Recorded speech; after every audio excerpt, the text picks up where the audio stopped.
Russia continues attack on Ukrainian residential areas. August 16, 2025, Kharkiv, Ukraine. The sky was suddenly filled with the deafening roar of engines. A swarm of 300 Russian suicide drones swept in from the east, their shadows blocking out the rising sun. Within seconds, the city's air defense batteries were up and running, firing more than 400 interceptor missiles in a desperate attempt to hold the line. But it was not enough. More than 100 drones broke through, crashing into apartment buildings, markets, and crowded streets.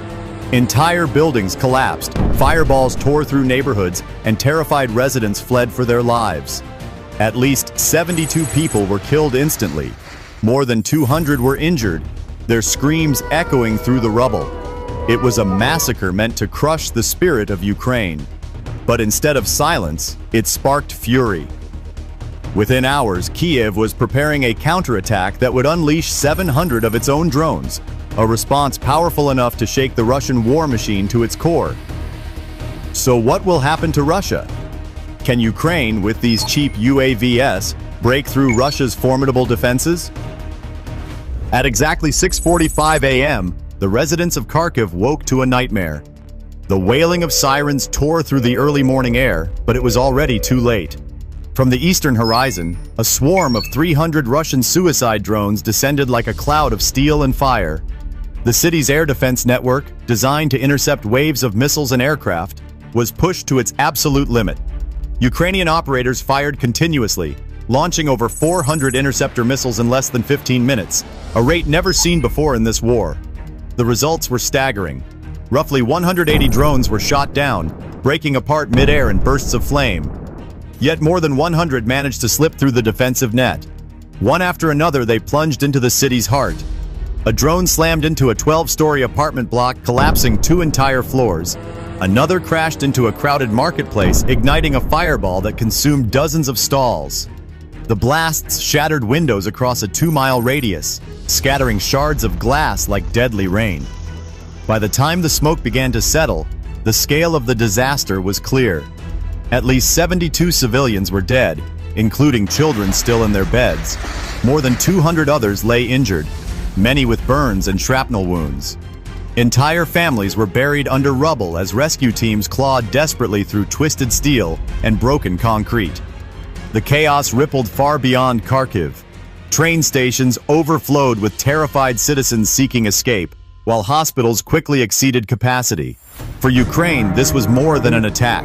It was a deliberate act of terror aimed at breaking the spirit of a nation. But instead of silence and despair, the assault sparked fury. Within hours, Kiev vowed a response that would shake the very foundations of Russia's war machine. Do you believe Ukraine can turn cheap homemade drones into a decisive weapon? By 9:30 a.m. on August 16th, Kiev's underground command center pulsed with urgency. After the devastation in Kharkiv, Ukraine's leaders agreed. The response had to be immediate and overwhelming. Within minutes, the order was signed, a counterstrike using 700 domestically built drones. These were not sophisticated machines like Russia's imported designs. Each unit, assembled from commercial engines, GPS modules, and 3D-printed frames, cost less than $10,000 to produce. Yet together, they represented a swarm capable of crippling an enemy superpower. The operation was divided into 3 deadly waves. The first consisted of 200 electronic warfare drones, their sole mission to jam Russian radar arrays. By flooding enemy screens with false echoes, they would turn Belgorod's air defense network into chaos. The second wave, 100 suicide drones, carried no illusions of survival. Their task was to dive directly into anti-aircraft sites and radar stations, absorbing enemy fire while tearing holes in Russia's defenses.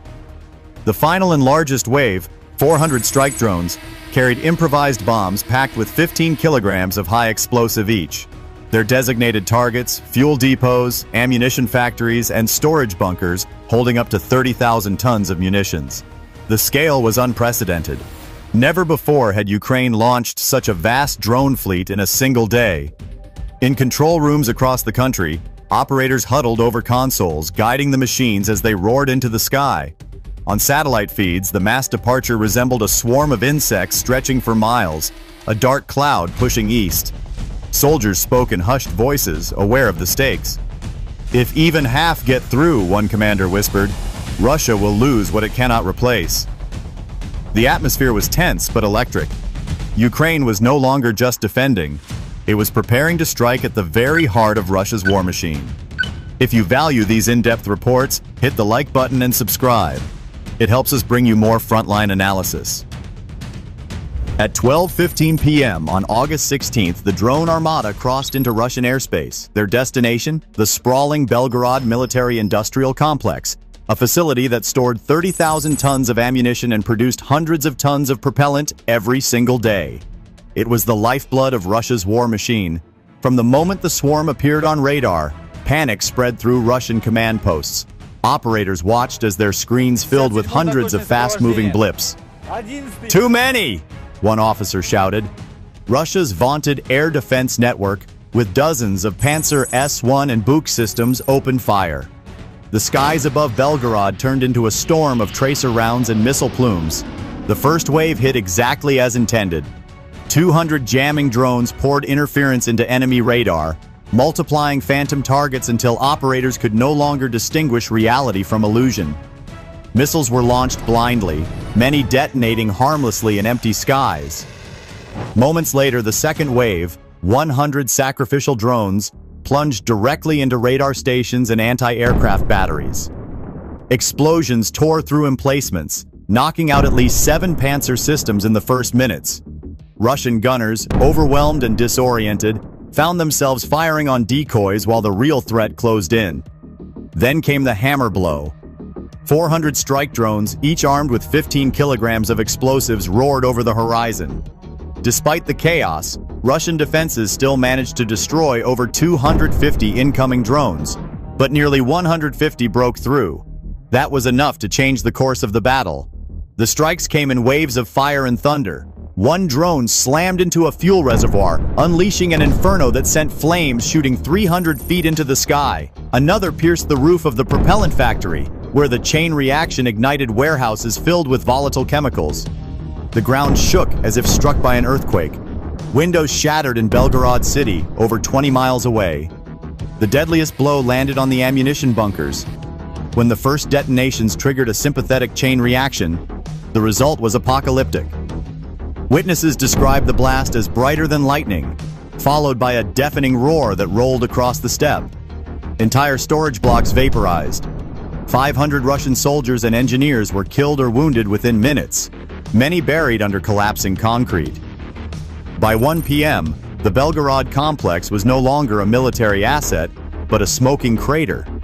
Surveillance drones recorded columns of black smoke visible from orbit. For Ukraine, the strike was more than revenge. It was proof that ingenuity and resolve could topple even the most fortified of enemies. For Russia, it was a catastrophe that exposed its vulnerabilities to the world. If Ukraine can do this with low-cost drones, imagine what comes next. Are you ready to see the consequences? By mid-afternoon on August 16th, Belgorod resembled a war zone ripped straight from the history books. The once mighty military complex, sprawling over dozens of acres, was gone, replaced by a scorched wasteland.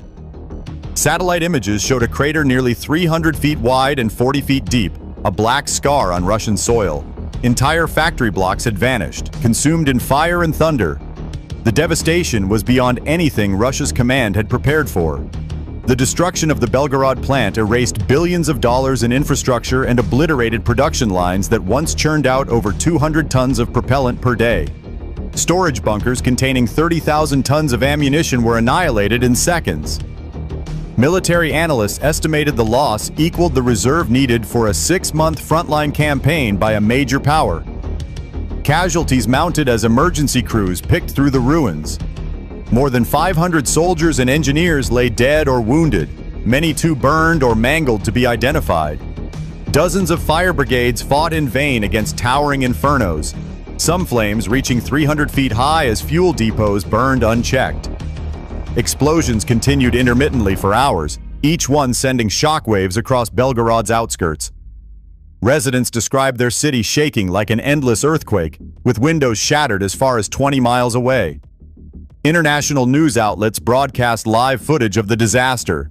The images were haunting: mushrooming clouds of black smoke, highways littered with debris, terrified civilians fleeing the blast zone. Russia, normally swift to downplay losses, could not conceal the scale of this calamity. Even state media admitted to severe damage, though the reality was far worse. For Ukraine, the message was clear. 700 drones, costing a fraction of a single Russian missile, had leveled one of Russia's most critical war factories. Western analysts compared the strike to the largest ammunition explosions of World War II, calling it a once-in-a-century military disaster. As evening fell, Belgorod glowed with a hellish orange light, fires still raging out of control. Ambulances wailed into the night while soldiers dug through twisted steel and collapsed bunkers in search of survivors. The morale of Russian troops plummeted. If a facility this vital could be wiped out in less than an hour, what was truly safe? By nightfall, one truth was undeniable. Ukraine had not only avenged Kharkiv's dead, but had struck a blow that would echo through Russian strategy for months, perhaps years to come. As night fell on August 16th, the world absorbed the shockwaves from Belgorod. What had begun with Russia's 300-drone terror strike on Kharkiv ended with Ukraine's 700-drone counteroffensive reducing a vital ammunition hub to rubble. The scale of the event stunned even seasoned analysts. A facility once capable of storing 30,000 tons of munitions and supplying a quarter of Russia's frontline artillery needs was erased in less than an hour. Not by cruise missiles or stealth bombers, but by improvised drones costing less than a family car. International reactions came swiftly. NATO officials privately admitted that the strike demonstrated a new paradigm. Low-cost swarm warfare could neutralize billion-dollar military assets. In Washington, Pentagon advisors compared it to the nuclear age's arrival, not in destructive power, but in strategic disruption. If a developing nation like Ukraine could cripple Russia's war machine with commercial-grade technology, then no military superpower could consider itself invulnerable. For Moscow, the disaster was a humiliation without precedent. The Kremlin faced an agonizing truth. Its frontline units would now suffer critical shortages. Analysts estimated that replacing the lost ammunition stockpiles would take at least 12 to 18 months, even if Russia's industry operated at maximum capacity. That gap could prove decisive in a war where artillery duels consume tens of thousands of shells per day. But beyond the battlefield, the implications were global. Military planners from Europe to Asia watched nervously, realizing their own ammunition depots, fuel terminals, and industrial hubs were just as vulnerable. A single swarm of drones could trigger losses in the hundreds of billions, unraveling entire defense strategies overnight. For Ukraine, the counterstrike was both a tactical victory and a moral triumph. It proved that ingenuity and determination could outmatch brute force. For Russia, it was a wound that exposed the fragility of its military machine. And for the world, it was a warning. The age of drone warfare had fully arrived. The question now lingered like smoke over Belgorod. If drones could topple an arsenal built to sustain a superpower, what might the next escalation bring? The events of August 16, 2025 marked a turning point not only for Ukraine and Russia, but for modern warfare itself. Russia's opening strike, with 300 drones raining terror on Kharkiv, had been meant to showcase dominance. Instead, it triggered one of the most catastrophic blows ever suffered by Moscow. Ukraine's counterattack, 700 improvised drones, many costing less than $10,000 each, reduced Belgorod's massive military-industrial complex to ash. The destruction of 30,000 tons of ammunition, hundreds of tons of daily propellant output, and billions of dollars in infrastructure crippled Russia's ability to sustain its frontline offensives. Casualties of 500 dead and wounded personnel only deepened the wound. More than that, it shattered the illusion that vast stockpiles and expensive weapons could guarantee security. For Ukraine, the strike was proof that resilience, creativity, and determination could outmatch brute force. For Russia, it was a humiliating reminder of vulnerability. And for the world, it was a wake-up call. Nations everywhere realized that in the age of swarm warfare, no facility, no matter how fortified, could be considered safe. As the fires in Belgorod raged into the night, the question echoed globally. What comes next? If low-cost drones could obliterate a superpower's war machine in under an hour, What might the next escalation look like? Nuclear threats? Cyber warfare?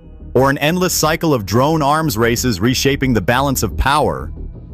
The world watched in silence, yet unease lingered. Ukraine had sent its message, loud and clear. In this new era, wars would no longer be measured only in tanks and missiles, but in ingenuity, courage, and the will to resist, no matter the cost. What do you think this strike means for the future of modern warfare? Share your thoughts in the comments, and if you value this kind of in-depth analysis, please like and subscribe to support the channel.